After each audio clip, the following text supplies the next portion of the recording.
importante perché inauguriamo il centro sollievo Alzheimer, che è un nuovo servizio che è messo a disposizione per le famiglie. Ringrazio le autorità presenti per aver colto questo invito ed essere oggi tra noi cittadini e volontari.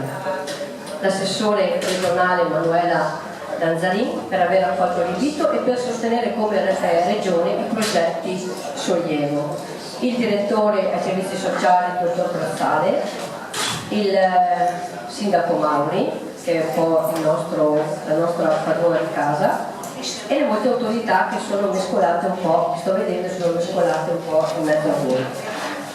Sono molte le persone che abbiamo coinvolto a titolo personale, persone interessate dal problema, amici, conoscenti e rappresentanti delle associazioni. Grazie per essere qui oggi. Sono sicuramente diverse le motivazioni che vi hanno portato qui, ma oggi per qualche minuto i nostri cuori saranno legati assieme dal filo invisibile di un'emozione, anche di emozioni forti. Io vi parlo come presidente di Officine Sociali, un'associazione di volontariato che si è costituita un anno fa, un'associazione giovane, con un gruppo di persone che hanno sentito l'esigenza e la voglia di mettersi insieme e di fare qualcosa a servizio della propria comunità. Il nostro obiettivo è quello di riuscire a migliorare un po' la qualità della vita delle famiglie che hanno una persona ammalata in casa. Cerchiamo di farlo mettendo a disposizione il nostro tempo libero, ma anche la nostra sensibilità, le nostre passioni e anche la nostra professionalità. Lo facciamo muovendoci nell'ambito della solidarietà, della partecipazione attiva, lavorando in rete con le istituzioni e anche con le altre associazioni.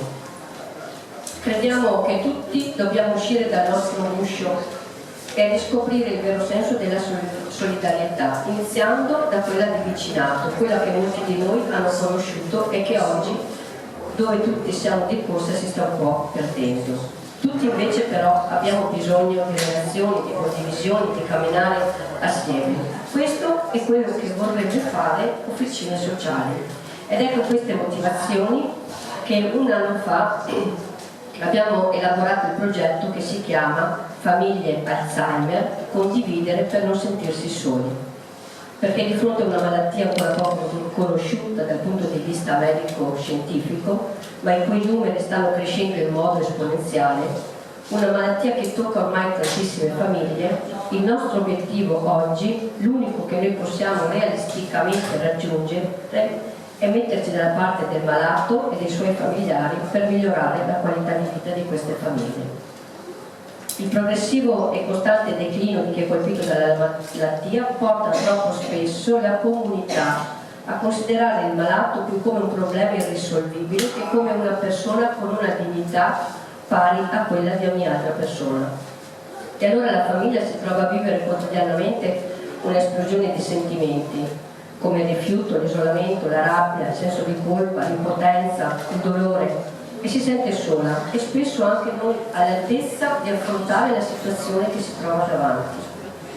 Noi abbiamo deciso come associazione di iniziare un percorso di sensibilizzazione della comunità alla malattia, iniziando l'anno scorso, un anno fa, con 2 mostre fotografiche all'interno itineranti esterne all'interno del paese. Abbiamo poi fatto dei incontri con specialisti per aiutare le famiglie nei diversi problemi che si possono avere davanti ad affrontare appunto la malattia. E poi ci siamo resi disponibili appunto per ospitare il centro sollievo. Quindi abbiamo fatto tutto il nostro percorso amministrativo presentandoci ai piani di zona, la conferenza dei sindaci ha approvato il nostro progetto e la nostra disponibilità, la Regione Veneto ha approvato il piano di zona e quindi siamo inseriti all'interno di questo progetto. Quindi io ho fatto questa premessa perché magari molti di voi non conoscono chi siamo come associazione e anche da dove siamo partiti e qual è il nostro obiettivo. Benvenuti ai nostri ospiti, ASL ormai 5 unificata, e all'assessore che è la prima volta che viene nel... Io volevo ringraziare ovviamente voi presenti presenti, tutti i volontari, perché so che c'è tanta gente che taglia un po', e soprattutto la presidente di questa associazione, Marinella Mantovani. Perché questo? Non se l'aspettava, vedete sì. Perché ecco, io vorrei un applauso per Marinella, perché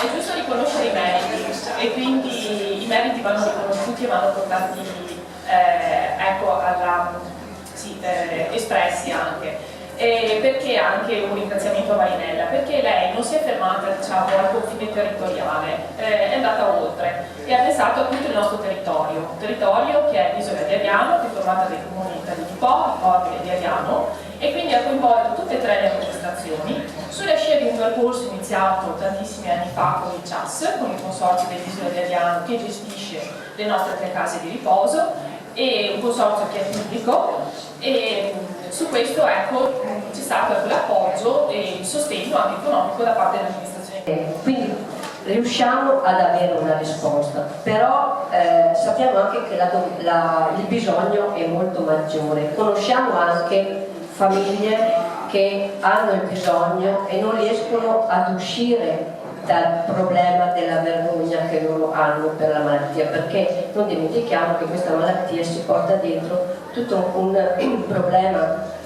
culturale, psicologico, emotivo per i familiari che anche li blocca. Io ringrazio i familiari che hanno partecipato al centro, che sono anche qui oggi in mezzo a voi, perché sono riusciti a sostenerci nella nostra azione, il nostro logo che è una farfalla. Tra l'altro ringrazio i ragazzi del centro disabile del Cielo di Caio di Po, perché le farfalle sono state fatte da loro, va bene. Perché casetta? Perché siamo partiti dal concetto di domiciliarità, cioè il nostro obiettivo è quello che le persone ammalate possano rimanere nella propria casa il più possibile. Per cui il nostro servizio si inserisce all'interno delle politiche della domiciliarità portate avanti dal comune, dall'ASL e dalla regione, va bene? Ed è quello che volevamo dare come segnale. Noi crediamo alla domiciliarità, riteniamo che la persona, se malata, all'interno della propria casa trovi quella forza e quello stimolo mentale attraverso anche gli oggetti che sono nella casa per poter tenersi, diremo, vivi nella memoria, per cui noi quello che stiamo facendo.